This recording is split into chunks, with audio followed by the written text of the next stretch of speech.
Hello everybody. I wasn't expecting to make this video, but I wanted to make a quick update.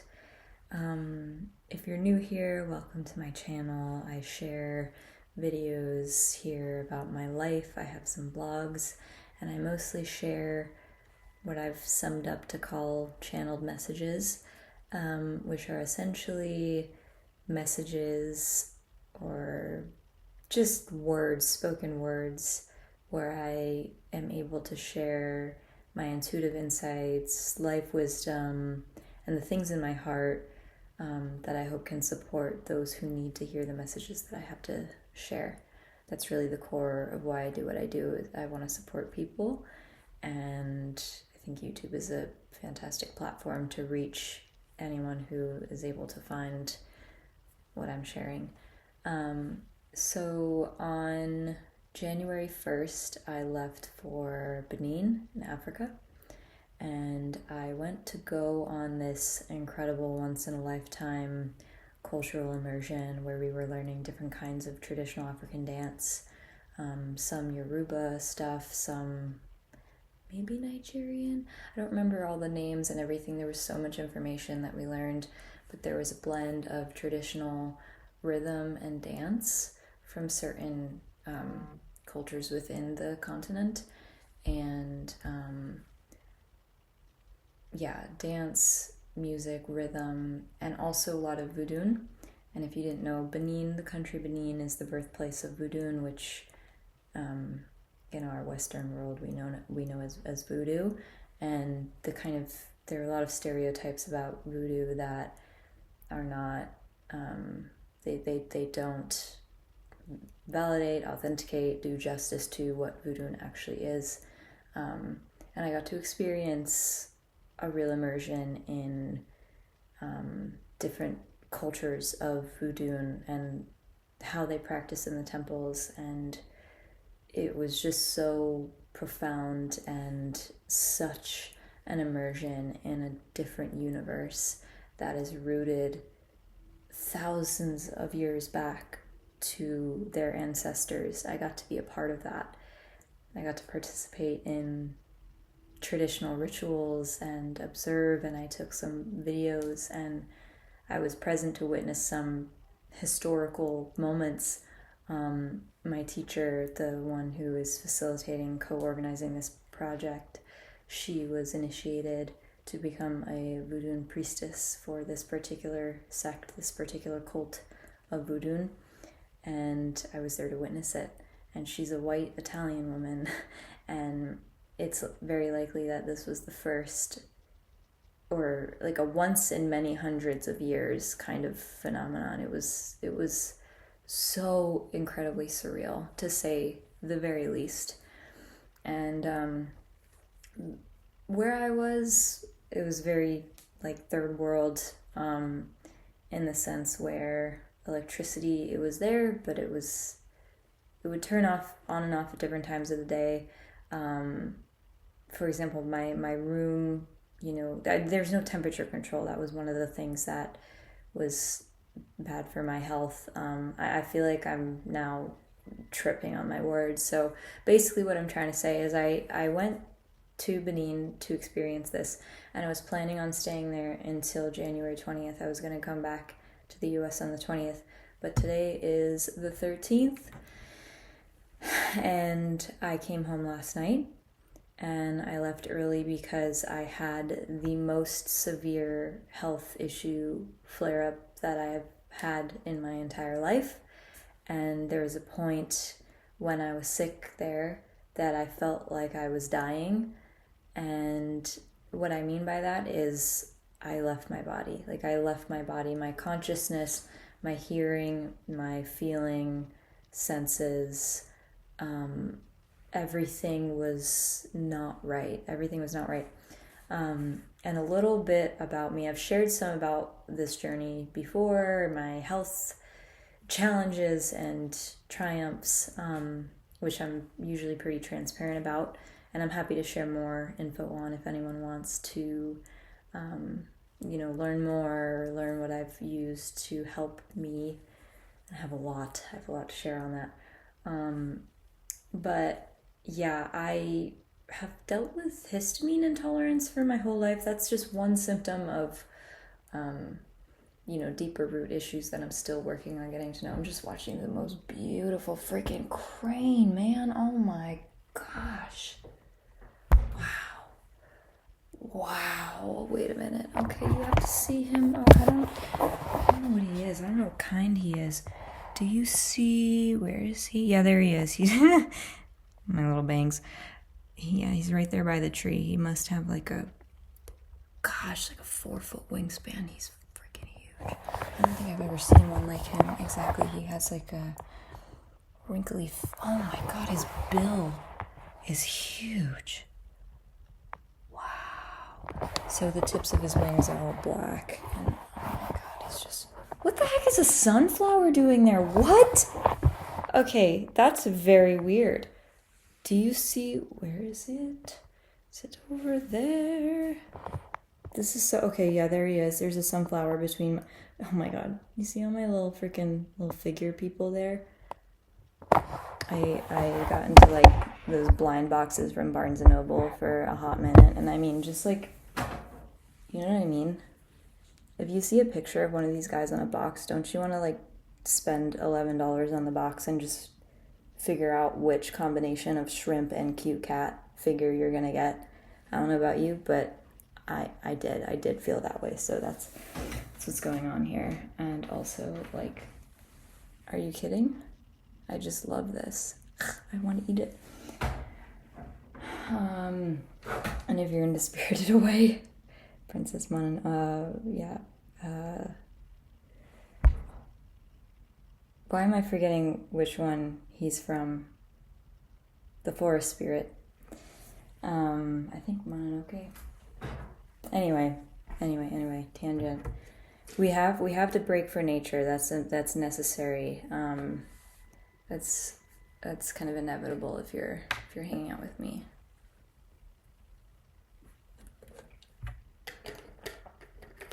So anyway, health issues, whatever.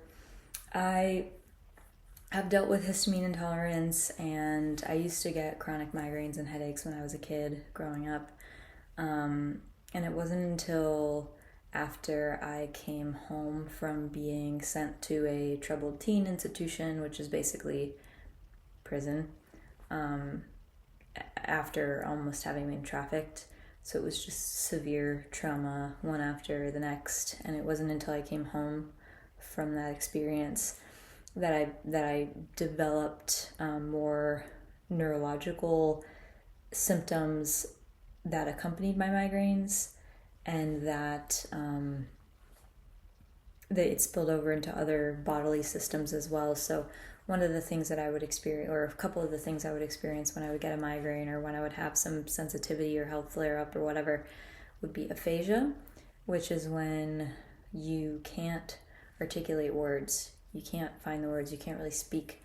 Aphasia.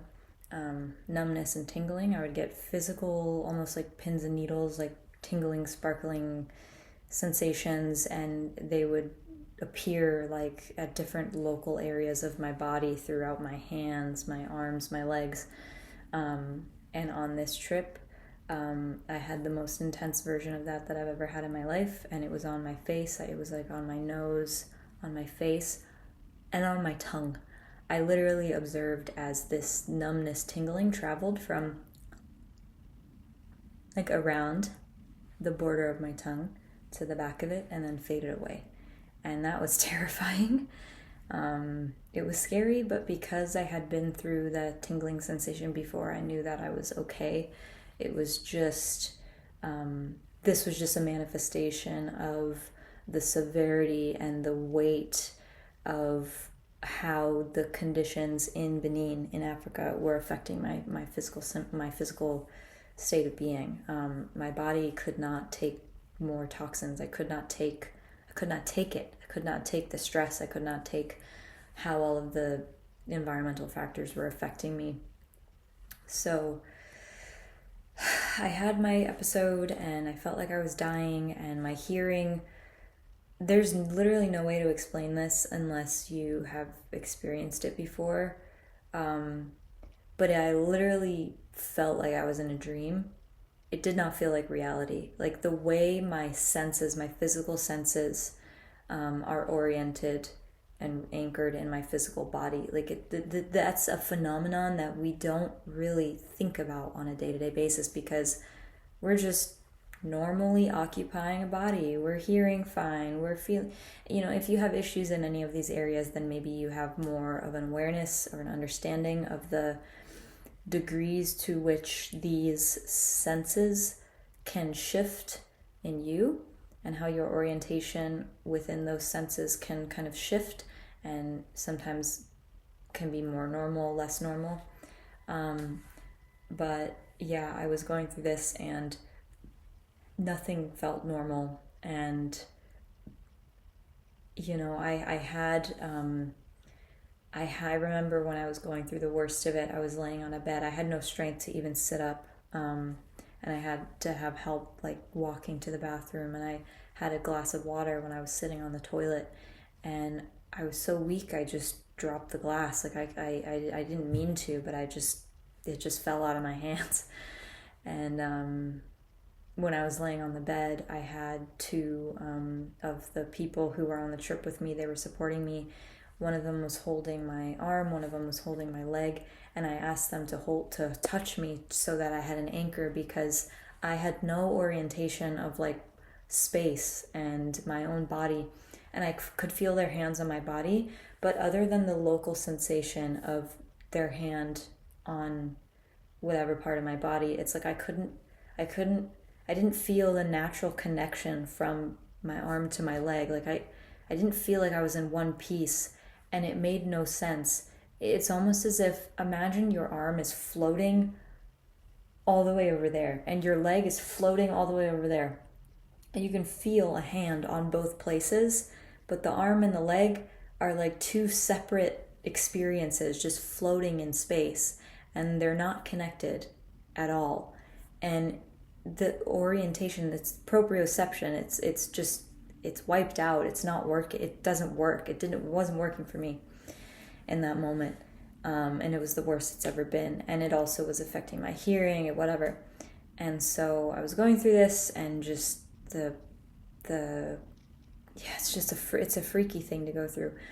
And why all of these health issues started flaring up. So before I left for Benin, my flare-ups were at an all-time low, and then they started to improve. And I also got the yellow fever vaccine, which is mandatory to cross over to the border of Benin. They won't accept an exemption, which I would have gotten, but I couldn't, and I did not want to pass this experience up. And I was especially excited to film because I'm obsessed with the intersection between animism, tribal culture and religion, spirituality, art, soulful expression, all these things, the convergence of them, I'm fascinated by. I love it. I love to be in the lived experience of that through different cultures, different lenses, and this was a otherworldly opportunity to experience that. So anyway, I got the vaccine, and then the day after I got it, oh, hi, honey. Oh. The day after I got it, I developed eczema on my shoulders and my neck, and in my elbow creases, which I kind of still have a little bit. It's really hard to see on this camera because it makes everything look extra smooth. But I mean, you can see kind of some leftover. But I would get in my eczema in my elbow creases, and I had never experienced that in my life. So it was a new level of processing whatever I was processing. My cat's rubbing against my laptop, so she's making it shake a little bit. So sorry about that. But so that happened, and then for a while, like my eczema kind of came back on full swing, and I was itching like severely badly, and it was just the worst. And I was worried about, whether I'd be able to like go on the trip and whether I would be safe, whether I would be okay. But I had an intuition that I needed to go, and I really wanted to go, and I trusted going. I trusted, and it worked out. And I'm fine. I'm safe. Nothing really terrible happened other than the fact that I felt like I almost died. But I was so immaculately taken care of, which was incredible. So yeah, what else? Yeah, so I went there, and then a combination of many things, including the heat. It went up to like 90 degrees most days, and there's no temperature control, and it's often was hotter inside than it was outside. And yeah, so the heat, also the food.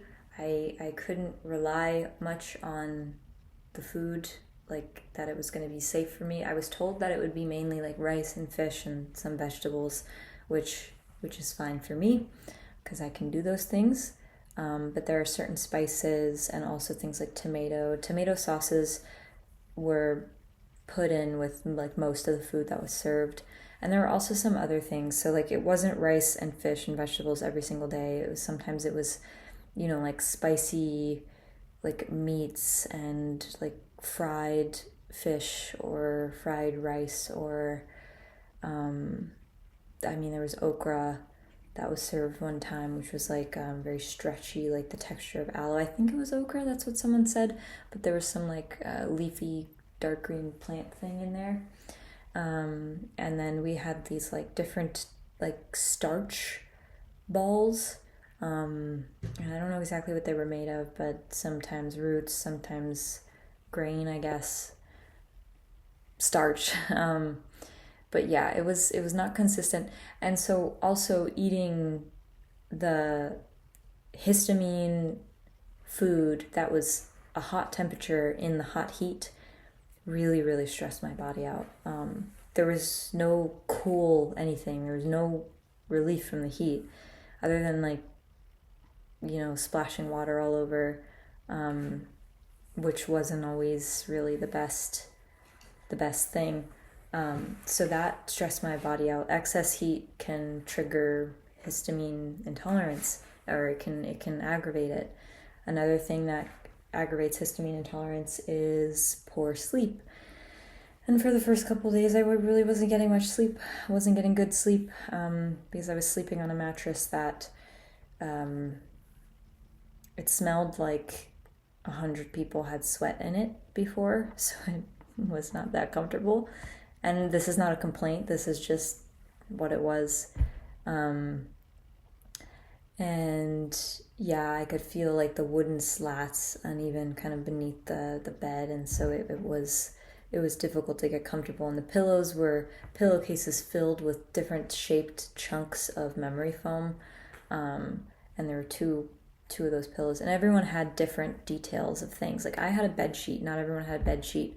But on my toilet, I did not have a rim around my toilet, so I have bruises underneath my thighs that it still hurts when I sit down, because for however long I was there, I was just sitting on that toilet, and the rim is like this thick, so it's like, a hard, thin surface against bone. Like there's not much cushion there, so to save my legs from bruising. But other people had rims around the toilets in their rooms, for example. And there were, just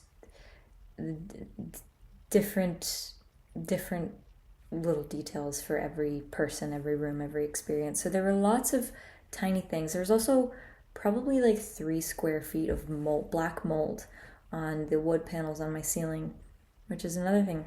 And then also in Cotonou, which is I don't know if it's the capital of Benin, but it was like the major city that I flew into.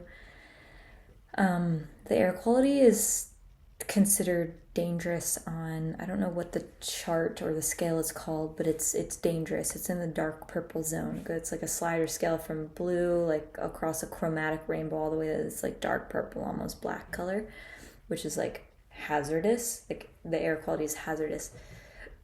And Ouida, which is the city that I was staying in, is about an hour away from Cotonou. But in Ouida, they burn garbage. They burn their garbage. And there are plumes from garbage fire smoke that would waft through the air periodically every single day.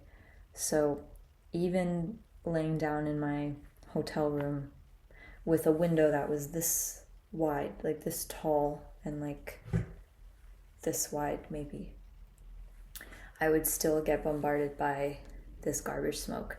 And you're basically breathing plastic fumes, like plastic particles that are being burned in garbage fires. So it's another thing. So there was lots of little things that made it impossible for me to manage my health over there. So and then after I got sick and I just, I sat on it for a while, I was like really sad and disheartened, and honestly I was devastated. I cried about it for a couple days, and I was praying for clarity on whether I should, come home or not. I didn't want to, but based off how little energy I had for everything, I decided that I need to come home. I need the comfort of being home, of having the food that I need, of having my mom here to help me, of having weather that is okay, air quality that is not a garbage fire outside, and no mold, the right food. I already said that. Things like this. Family, my aunt's also here. So I needed to come home to have that comfort, to be able to resolve these things. I am going to pause this video because I have someone coming, but I will be right back and I'll continue to tell you the story. Okay, hi, I'm back. I've since developed hiccups, and I can't remember exactly where I left off, but in essence, that's what has been going on for me. I just wanted to make this update.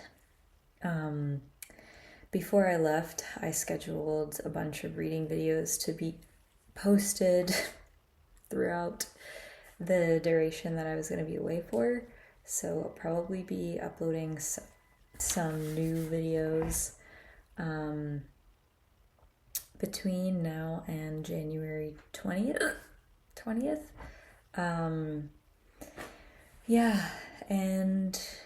For the time being, I'm just going to take it easy and focus on getting to a good baseline and recovering from all of this.